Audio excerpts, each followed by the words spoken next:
Before we dive in, tell me where you're listening from and what time it is right now. Drop it in the comments. This one hits deep. It started on a Sunday, one of those warm, bone-dry spring days in Phoenix when the jacaranda trees paint the sidewalks lavender. I remember brushing stray petals off my windshield before walking into my parents' house. It felt like walking into a trap I didn't know was set. Dad had called for a casual family dinner. Nothing out of the ordinary, or so I thought. Maybe it was about my graduate school applications, or Emer's new job, or Zanaya's wedding planning. But when I walked in, no food was on the table. No smells of Mom's baked ziti or her store-bought Caesar salad dressing. Just silence and 3 people already seated on the couch like they'd been waiting. Dad didn't hug me. He didn't even stand. "You're late," he said coldly. "Traffic?" I offered, still half smiling, scanning the room for a clue. Mom stared down at her folded hands. Emer sat smug like he'd just aced a test he hadn't studied for. Xenia looked away, but there was something rehearsed in the tilt of her jaw, like she'd practiced. This moment in front of a mirror. "Narina," Dad said, "we need to talk, and we need you to sit down." That's when I knew something was wrong.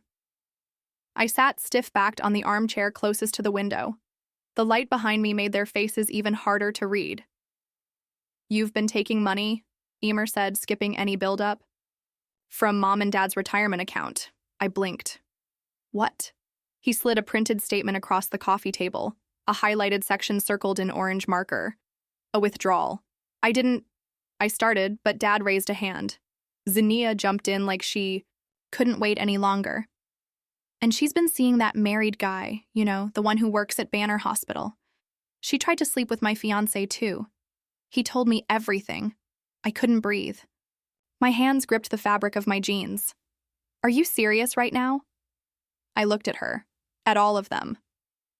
"You think I would touch your fiancé or steal from our parents?"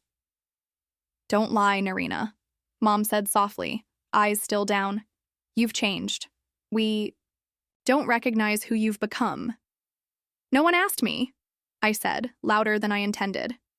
"You're just sitting here throwing out accusations like they're facts." "Enough," Dad said.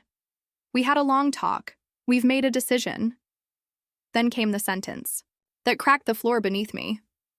"We're removing you from the family trust, and we think it's best you leave tonight." Leave tonight? I looked around the room, at the walls with our family photos, at the spot where I used to curl up and read next to the fireplace. It didn't feel like my home anymore. It felt like I was a stranger they couldn't wait to forget. "You have 1 hour," Emer said. "1 hour?" I whispered. "We've already packed a bag," Zanaya added. "It's in the hallway." I stood up, feeling like I was floating. Outside my body, I walked past them, past my mother who didn't look at me, past Emer and Zanaya who smirked like this was a performance well executed. On the way out, I caught Dad by the trash bin in the garage. He was tossing something in, my old family photo album. "Seriously?" I asked. He shrugged. "Figured you wouldn't need this where you're going." I didn't cry. Not then. My legs carried me out to the car. I drove aimlessly, fingers trembling on the steering wheel. I ended up in a motel off Van Buren Road, one of those places where the curtains don't fully close and the AC unit buzzes like it's trying to escape the wall. I sat on the edge of the bed for a long time. No tears, just silence. Then I felt it, deep in my stomach. A pull. Not pain exactly, but a weight I hadn't noticed before. I'd missed my period. I got up, grabbed my purse, and walked 2 blocks to a gas station. Bought the test. Back in the room, under yellow bathroom light, I watched the lines appear. 2. Positive. I didn't scream. I didn't cry. I just stared at the mirror, at my reflection. "You're not alone," I said aloud, and then, almost without thinking, I whispered to the tiny life inside me, "You were the only truth they couldn't erase." Let me know in the comments if you've ever been betrayed by family. It cuts deeper than any other kind of betrayal, doesn't it? The motel room smelled like bleach and old carpet. Outside, the neon vacancy sign buzzed faintly. I sat at the small table near the window, the pregnancy test box still open beside me. I slid open the side pocket of my duffel bag and pulled out something I hadn't touched in years. My diary. Black leather cover fraying at the edges, pages bent from being tucked. Away so long, it had survived dorm rooms, road trips, one minor flood, and now this exile. Funny. I never let them know it existed. I opened to random pages, scanning through entries about lab work, barista shifts, texts with Camden back when we were still in. The flirting but pretending were just friends stage. Then I saw a date that hit like a bruise. March 12th, junior year. Amr asked me to explain the gene splicing segment from our capstone. He kept nodding like he was really into it. Turns out he just repeated my whole section during the team presentation. Didn't even change the wording. Professor.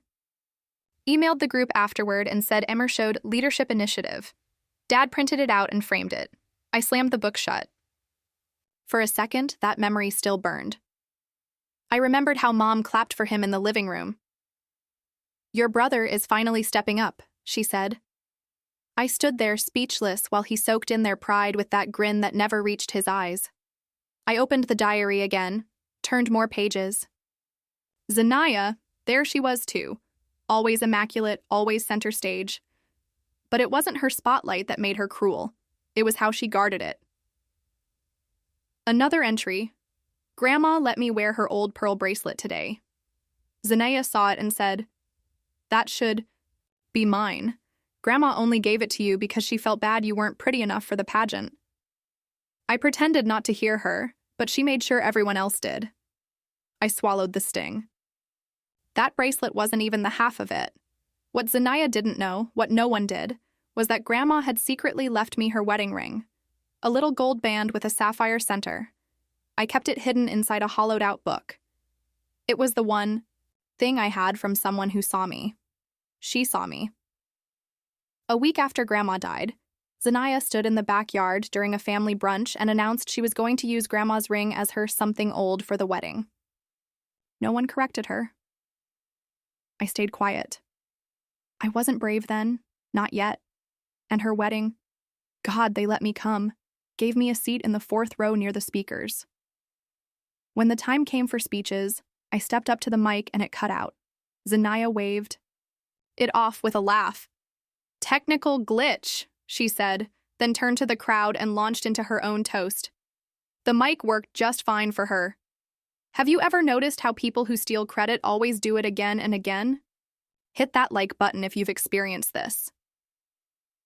Back in the motel room, I looked around like the walls might offer comfort. They didn't. I glanced at the test again. Still positive, as if the line had deepened overnight. I reread the instructions. Like maybe I had misinterpreted. I hadn't.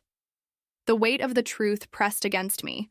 Not just the baby, but the realization that I'd never really been one of them. Not in their eyes. I was tolerated, never treasured. My phone vibrated on the Mar table. An unsaved number. I almost didn't pick it up. The text preview read, I'm coming to Tucson if it's true. You're not alone. Camden. I didn't even tell him. Not yet. But somehow he knew. Or maybe he'd always sensed it. And for the first time since, I was thrown out. Something inside me stopped trembling. The man who still looked at me kindly. I didn't know how long I stood there after reading Camden's message, just staring at the screen like it might change. The motel room felt too small for the shift happening in my chest. The window was cracked open a few inches, letting in dry, Arizona air and the distant hum of traffic. The silence around me was thick, but I wasn't entirely alone anymore. There was a knock. It wasn't loud, just a steady, familiar rhythm. I froze with my phone still in hand. Then I crossed the room and opened the door. He looked the same, but also like he'd been through something of his own. Camden stood there in a gray shirt, the sleeves rolled just enough to show the faint tan lines on his arms. His eyes met mine, gently, not searching for an explanation or a performance. Just presence. You okay? He asked. I couldn't find the words, not at first. So I stepped back and he came in. We didn't hug, didn't cry. There wasn't that kind of drama. He just sat in the chair near the window while I perched on the edge of the bed, like someone visiting a stranger's house. The silence stretched between us, not awkward but heavy with everything unspoken. Eventually, I whispered, "I didn't expect you to come." He didn't answer right away. Instead, he glanced at the small table by the bed, where the pregnancy test still sat next to an empty water bottle. He didn't point, didn't question, just said, "Want to get out of here for a bit?" I nodded. If you've ever had someone show up for you when everyone else walked away, tag them in the comments. Sometimes one person believing in you is all you need. We drove in his truck, an older Ford, the kind that vibrates just enough to make conversation easy to postpone. He parked outside a small diner with cracked vinyl booths and windows that hadn't been washed properly in years. The kind of place where no one cared who you were as long as you paid in cash and tipped halfway decent. We sat at a booth by the window. Camden ordered coffee for us both, black. The waitress didn't bother with a menu. Neither of us were here for food. He looked at me once the coffee arrived and said, "You don't owe me anything." "I'm pregnant," I said. I didn't even ease into it. He didn't blink, didn't flinch. He just reached for a paper napkin, grabbed a pen from his jacket pocket, and scribbled something. Then slid it across the table. One word, together. I stared at it like it was a language I hadn't seen in years. "I don't want to run," he said. "Not from this. Not from you." I laughed, a short breath that wasn't quite humor. "You don't know what you're signing up for." Maybe not, but I know what I walked away from. He told me then about his family. Old, money from the Northeast, vineyards and biotech patents and expectations thicker than blood. They wanted him to marry the right girl, invest in the right projects, say the right things at the right gala. He'd left it all. "You don't know this," he said, "but I saw the way your brother talked over you during that university pitch event. I saw the slide deck you made. I knew whose work it was." My fingers tightened around the coffee mug.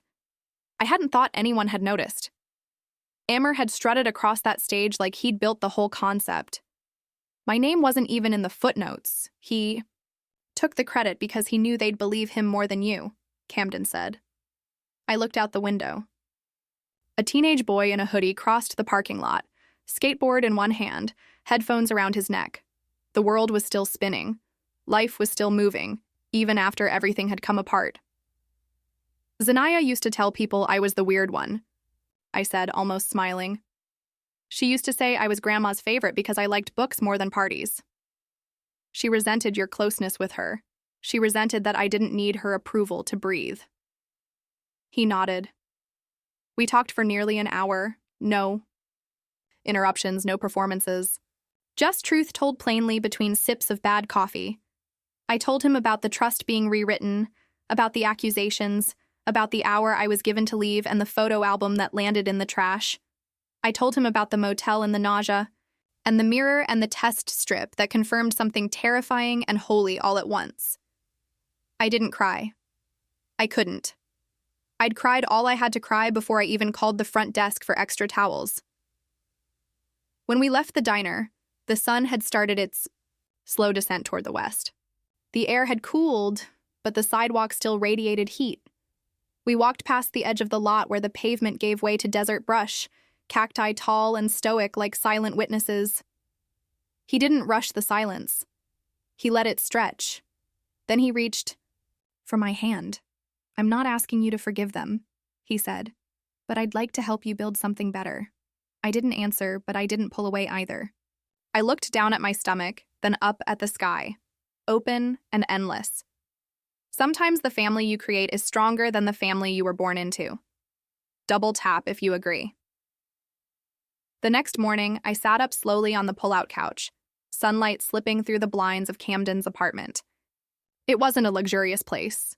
2 rooms, bare walls, a coffee maker that grumbled louder than it brewed. But it was the first space in weeks where I'd woken up without flinching.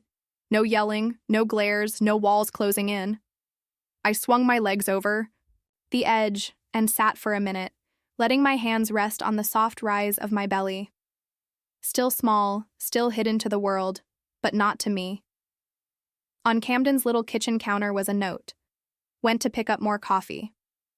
Don't leave without breakfast. I smiled, just barely, then turned on my phone. Dozens of unread notifications blinked at me from apps I should have deleted weeks ago. My sister's Instagram, another party, another fake smile. My brother tagging himself at our parents' house with the caption, "Sundays are for family." I hadn't even realized it was Sunday. I opened my contacts. My thumb hovered for a beat too long before tapping delete contact. Are you sure? Yes. I deleted all of them, one by one. Emer, Mom, Dad, even the ones that just said home. I didn't want reminders of a place that had thrown me out like rotted leftovers. I stopped checking their social media, logged out, not out of spite, out of self-preservation. I wasn't erasing them to hurt anyone. I was erasing them so I could finally see myself clearly again. That afternoon, I called a women's clinic under a different name, Elena Mason. It wasn't the first name I'd thought of, but it came easily. Elena sounded like someone no one would be looking for. Someone no one had erased. I paid in cash, sat in the waiting room between a teenager chewing her sleeve and a woman my mother's age who looked like she hadn't eaten since Thursday. The nurse didn't ask many questions, just took my vitals, scheduled a follow-up, and handed me a printout about prenatal nutrition with a smile that didn't feel rehearsed. No family insurance.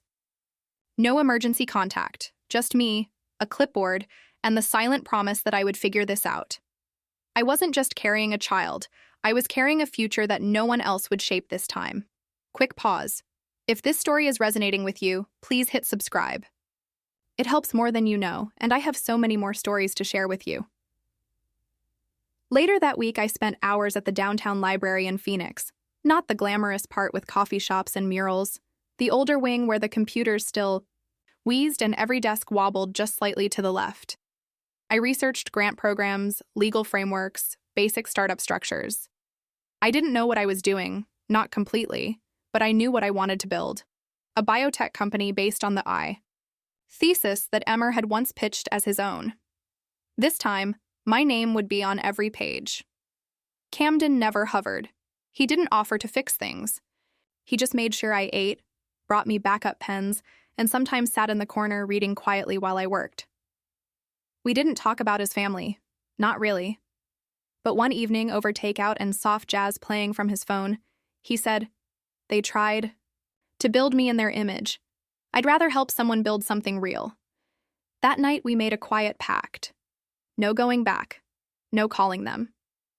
No hoping they'd come around. I think that's what love looks like sometimes. Not grand gestures, just knowing when to stay out of someone's way and still be nearby. I filed for the LLC under the name Sawline Bio. It was simple. It stood for saw, as in saw through the lies, and line, like lineage. Only now the line would begin with me. 3 days later, my phone buzzed. It was a voicemail from a number I didn't recognize. I pressed play, my breath already catching, more from reflex than fear. My mother's voice came through, clipped and cold. "If you're still alive somewhere, stay gone. Zanaya is pregnant now. We don't need your drama." That was it. No greeting, no goodbye. I didn't cry. I saved the voicemail and filed it under a folder labeled proof. Not for legal use, just to remind myself. So that years from now, if I ever doubted whether walking away had been right, I could play it once and remember exactly what I'd left behind. That evening, I signed the final registration forms online for Sawline Bio. It wasn't revenge. It was rebirth. Have you ever gotten a message that confirmed you made the right choice by walking away? Drop it in the comments if you know that feeling. The ink had barely dried on the registration papers when I found myself under fluorescent lights, seated between strangers with laptops and investor lanyards. The co-working space was modern, all polished concrete and reclaimed wood, filled with startup energy. Loud, caffeinated, confident. I didn't quite belong. Not yet. But I showed up anyway. I'd borrowed a navy dress that still fit around my belly, and brushed my hair back in a low bun, hoping the quiet force behind my words would speak louder than the shape of my body. The pitch went fine. Sharp, clear, rehearsed. I'd practiced in the mirror. in my sleep, in the bathroom stalls between bouts of nausea. I'd written and rewritten every line of the product roadmap. My numbers weren't just good, they were airtight, but it only took one sentence to flatten everything. An older man, slick gray hair, tailored blazer, advisor tag clipped neatly to his collar, tilted his head after I finished speaking. Then, with a smile that didn't reach his eyes, he said, "Impressive resume, but we've already had our fill of single pregnant founders trying to prove a point." The room didn't laugh. It didn't need to. No one defended me either. I nodded once, too tightly, and walked out. Outside, the Arizona sun had softened into gold, but my lungs burned from the inside. I didn't let myself cry. Not yet. I pressed my hand over the place just beneath my ribs, the place where a second heartbeat lived, and told myself, keep walking. I made it as far as the bus stop before the nausea one. Bent over near a trash can, I retched until my throat was raw. Someone behind me, a woman in a stiff blouse and judgmental perfume, clicked her tongue and muttered, "Girls like that shouldn't breed." She didn't say it to me. She didn't have to. Found the nearest coffee shop, slipped into the restroom, and locked the stall. The cold of the toilet's water tank was the only solid thing to lean against. I didn't sob. It was worse than that. Silent tears so still I barely noticed until I tasted salt. My hands shook as I reached into my wallet. Hidden behind a card I never used was the photo I kept for no reason I could explain, me and Grandma Jr. at Zanaya's wedding. We were both laughing, caught mid-smile. I'd worn a teal dress that day. She'd worn lavender. I looked closer. I always looked at her face, but this time I saw my own hand in hers, a moment I'd forgotten. Her palm tucked something into mine. A ring. Not just any ring. Hers. The one she wore when she married Granddad. The one she told me would be mine someday. Because you see people for who they are, not what they want from you. But at the will, reading, it was Zanaya who showed up wearing it, smug as ever. Grandma said it belonged to the first daughter to marry, she'd announced, and no one questioned her. No one looked at me. I never said anything. I'd let the lie live because back then I still thought keeping the peace meant keeping the family. I folded the photo and tucked it back into my wallet like it was armor. When I stepped back outside, the sky was orange-mauve, the streetlights flickering to life one by one. I walked without a destination, letting the city carry me forward. By the time I reached the quieter part of downtown, I found a bench near a dry fountain. I sat, opened my notebook, and wrote, not to my parents, not to Emmer or Zanaya. I wrote, to the people I hadn't met yet, the ones who might back Sawline Bio. I told them about the science, yes, but I also told them about the kind of founder I was becoming. You won't find someone more relentless than a woman who built everything after being told she was nothing. I didn't sign it with flair, just my name, Narina Sloan. That night, I walked home with swollen feet and a cramp near my lower back, but I didn't feel small anymore. I felt lit, not like fire, but like the ember you think went cold until it glows again in the dark. If this story is hitting home, please share it with someone who needs to hear that their setback can become their comeback. Your support means everything. That morning, I woke before the sun. Something in me had shifted. Not dramatically, not like a movie moment with swelling violins. More like a quiet hardening, the kind that doesn't melt when someone apologizes late or says, but we're family. I sat at the corner table in the shared workspace, laptop open, tea cooling beside me. I adjusted the font on my pitch deck again, not because it needed it, but because I wanted it to feel intentional, deliberate. Every slide told two stories, the science and the survivor. When I added the final line, founded by Narina Sloan, PhD in progress, because being erased doesn't mean you disappear, I didn't hesitate to click save. That evening, the virtual startup showcase kicked off. 100 hopeful founders in boxes on a screen, dozens of muted judges. Camden sat just outside my frame, not offering help, just steady presence. I waited my turn. When my face filled the main window and I began presenting, I didn't lead with trauma. I led with data. Precise, forward-thinking, clean. Then I told the why. I built this not in spite of what I lost, but because of it. Slide by slide. I mapped out a vision for the kind of biotech product that could quietly change women's lives. Low-cost early hormone detection for underserved clinics. The chat pinged. Reactions. Questions. Then one judge leaned forward. He looked barely older than me. Sharp suit, sharper smile. "Wait," he said. "Sloan, as in Zanaya Sloan from the Phoenix Gala Foundation?" My jaw didn't clench. I didn't blink. "No," I said evenly. "I don't have a sister." The silence lasted just long enough. Then the chat erupted. "Whoa, did she just— Damn." Camden's text arrived a beat later. That was a mic drop moment. I closed the call 5 minutes later with a polite nod and a thank you. Later that night, we ordered cheap pad thai and ate it straight from the cartons on the balcony of our shared place. The city lights shimmered like they always do when you're a little tired and a little proud. Then Camden shifted beside me. "There's something I need to tell you," he said. I sat down my fork. "My mother? She's friends with someone in your family. Your aunt, I think. They went to school together. Still talk." My mouth went dry. "Aunt Regina?" He nodded. "She's the one who told my mom about the mess with you, back before I knew any of this." "And you didn't think to mention that?" "I didn't want to lose you." It was a stupid answer. Honest, maybe, but still stupid. I didn't raise my voice. I just stood up, took a breath, and said, "No lies. No alliances with ghosts from my past. If I move forward, it's clean." He didn't defend himself. He just nodded, pulled out his phone, and one by one deleted every contact tied to that part of his world. I watched him do it. Then I sat back down. Have you ever had to set a boundary with someone you love? It's one of the hardest things to do, but sometimes it's necessary for your own healing. The next afternoon, my inbox pinged. Subject line, initial funding, saw line bio. It wasn't $1 million, it was $25,000.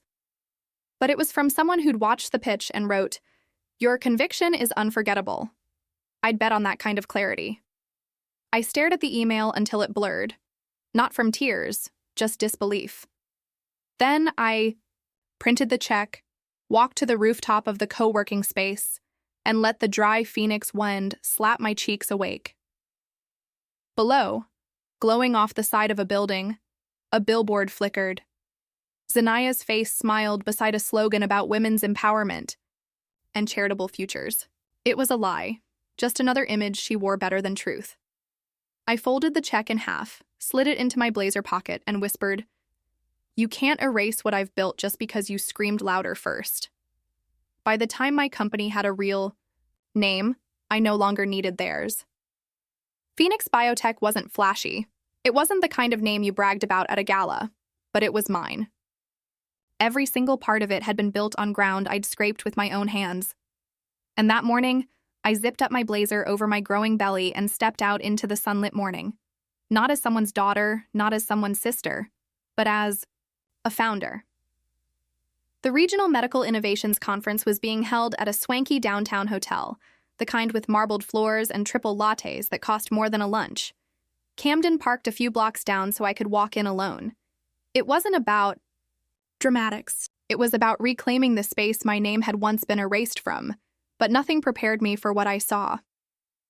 Right outside the main conference hall stood a 10-foot-tall banner, silk-printed and perfectly lit, that read, "Women Leading the Future of Health," sponsored by the Zanaya Sloan Foundation. And right there, front and center, was Zanaya's face.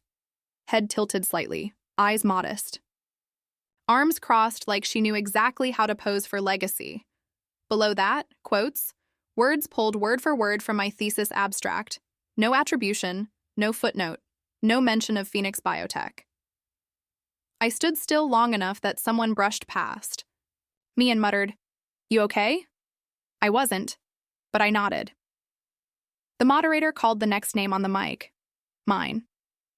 I walked past that banner without touching it, without looking back. Inside, the panel sat neatly arranged on stage. Zania was absent, of course. She only lent her face, never her presence, unless there was applause waiting. As I stepped up to the lectern, the room hushed. I clicked the remote. Slide 1.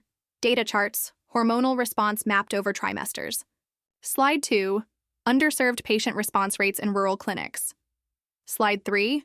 A photo, my hands cradling my stomach, a sticky note on the mirror that read, "You're not invisible.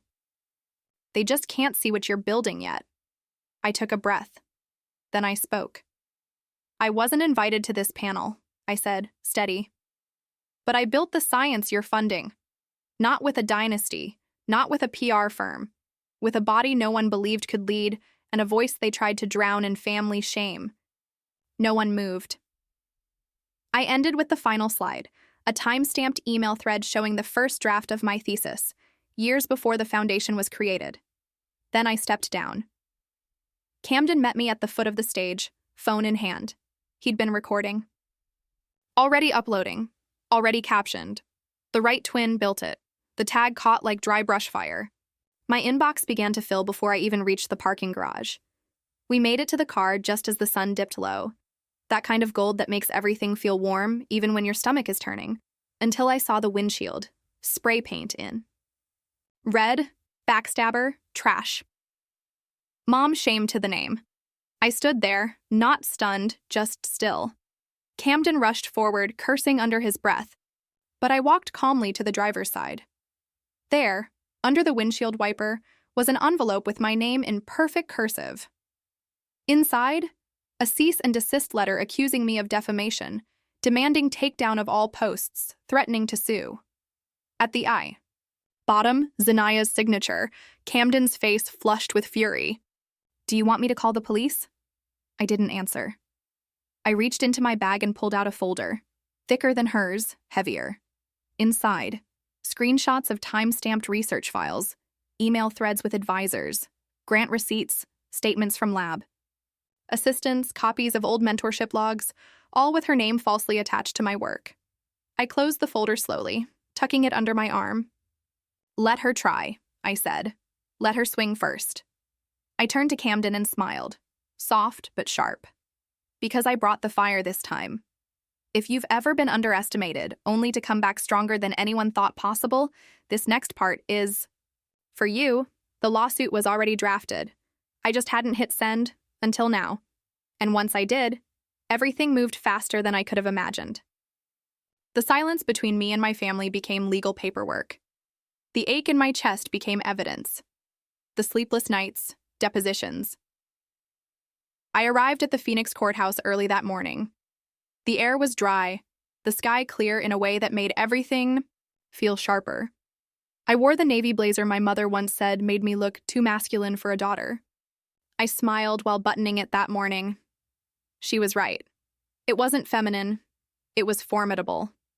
Inside the courtroom, the lights buzzed, the benches filled with quiet murmurs and the squeak of legal pads flipping open. Camden sat 2 rows behind. Me, no tie, just presence. That was enough. My attorney, a woman named Renee who had the calm fury of someone who'd clawed her way through decades of boardrooms, leaned over and said, "You ready to let this breathe?" I nodded once. Then the first bomb dropped. "Your Honor," Renee began, "we're not just bringing forward intellectual property theft.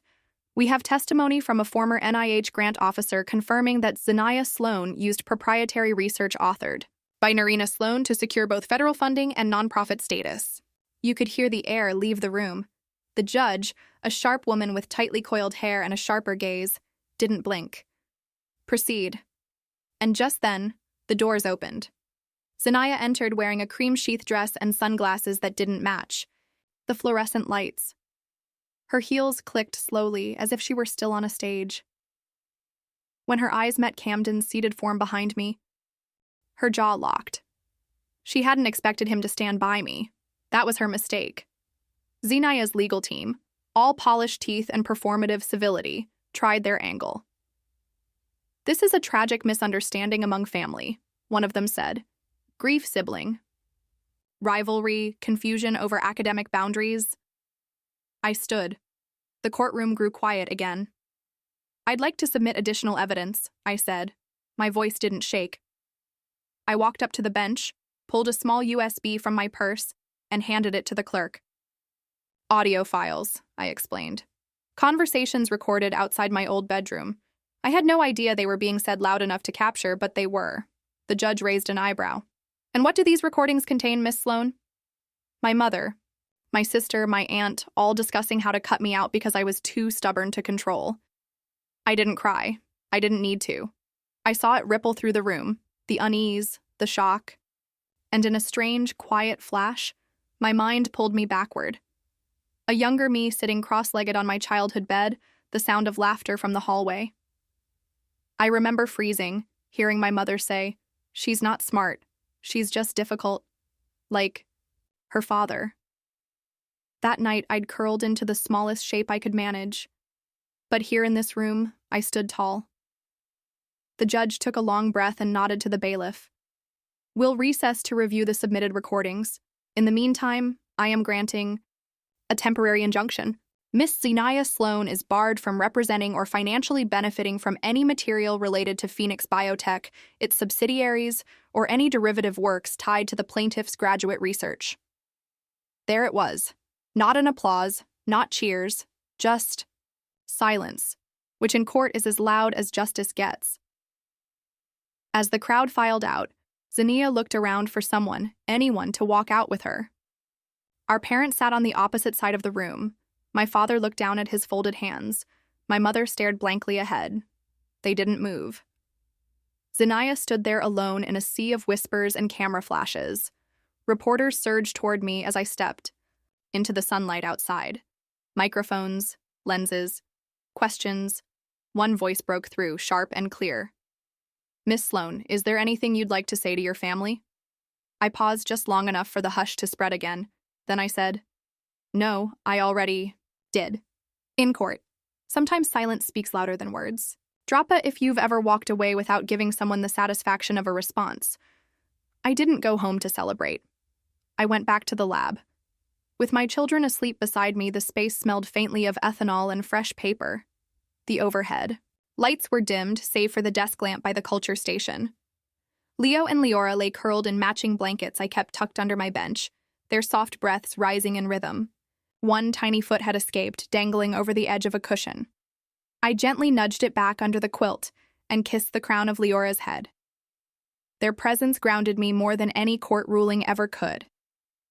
My phone buzzed softly on the counter. A name I hadn't seen in years flashed across the screen. Dad. I hesitated, then tapped the email open. Subject: None, hope you're proud. Zenaya is gone. We're alone now. No apology, no explanation. Just that line, like a stone thrown into a well and never waited on for the splash. I locked the screen and turned away. Instead of answering, I picked up the pipette and slid on a fresh pair of gloves. There was a compound waiting, one I'd been refining for months. A synthetic protein derivative I'd been researching for ovarian cancer. My mother never got the chance to fight long. The diagnosis had come too late, and the silence between us made the clock move faster than it already did. So now I worked in her name, not to honor what she was, but what she never got to be. By the time the final drop had slid into the assay, dawn crept through the narrow lab windows. I looked at my children once more, still fast asleep, and I whispered, "We're okay now, all three of us. If you're still with me, thank you. Your support means everything. Let me know if you want part 2, where I'll share what happened with my company." The sun warmed the soil under my nails as I dug. Camden was in the background, installing a small wooden swing from the pergola beam. The twins took turns patting dirt over the citrus saplings, one orange, one lemon. "Mommy, this one's Leo's tree," Leora said, wiping her brow like a tiny farmer. Leo nodded seriously, as if the roots themselves depended on his approval. It was just a narrow strip of earth behind the house, boxed in by white stucco and sun-faded bricks, but it was ours. That morning, I felt my lungs stretch in a way they hadn't in years. The doorbell rang. A package sat on the stoop. Plain brown wrapping, no return address. I opened it slowly. Inside, protected by thick cardboard, was a single photograph. My fingers froze. It was the picture, the one from my childhood, the one where I'd been cropped out years ago, just a corner of my arm left behind. But this time, I was there. Smiling awkwardly, off-center in that hand-sewn blue dress Grandma Jr. had made, I turned it over, written in neat pen. "This is the version that matters, see?" Camden walked up beside me, wiping sawdust off his hands. "I found it in one of her old photo albums," he said gently. "The original print before the edits." I nodded. I didn't need to say thank you. He already knew. Later, after the kids had gone down for their afternoon nap, we sat under the pergola with lemonade and silence, the kind of silence that comes only when no one's expecting answers anymore. Camden looked over and asked, "Are you okay now?" I didn't answer right away. I looked at the small grove we'd started, the way the swing creaked slightly in the breeze, the tiny shoe Leora had left by the planter. Then I looked down at my hands, stronger than before, lined from work, still stained faintly from the lab. "Finally," I said, "I'm not just okay. I'm exactly who I was meant to be." Camden reached for my hand but didn't grip it tightly, just rested his fingers over mine like a quiet agreement. The twins burst out the door minutes later, chasing a butterfly, their laughter rising like a song. I sat back and watched them, a full breath in my chest, and thought, they erased me once. But I didn't fight to be remembered. I built something too real to ignore. That's the end of my story. If it touched you, please subscribe and share. I believe our deepest wounds can become our greatest strengths when we refuse to let others define us. Thank you for listening.